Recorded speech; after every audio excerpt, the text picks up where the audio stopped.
Un investimento superiore ai 10 milioni di euro per migliorare l'organizzazione delle unità operative interne ed il comfort di personale e pazienti riqualificheranno completamente l'ospedale di Jesolo. Abbiamo una serie di intervento per oltre 10 milioni di euro, alcuni di questi si stanno completando, è come il caso della terapia intensiva e semi-intensiva che abbiamo inaugurato 2 settimane fa.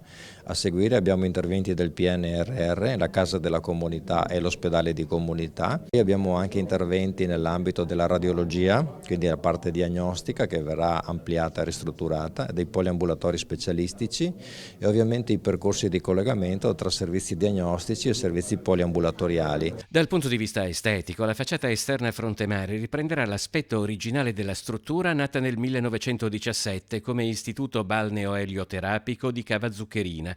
Dall'ingresso principale si vedrà il mare, gli interni saranno più accoglienti. La strategia è quella di fare gli interventi necessari perché sia un ospedale efficiente ed efficace, ma allo stesso tempo recuperare quella che era la parte estetica, che la parte estetica è la parte alberghiera, ovvero l'effetto che può fare sul paziente di un qualcosa di bello e non solo di efficace. Quello dell'ospedale di Jesolo è solo il primo di una serie di interventi alle strutture dell'ULSS 4 Veneto Orientale grazie a PNRR e finanziamenti regionali. Abbiamo anche interventi nell'ambito della radiologia, quindi la parte diagnostica che verrà ampliata e ristrutturata, dei poliambulatori specialistici e ovviamente i percorsi di collegamento tra servizi diagnostici e servizi poliambulatoriali.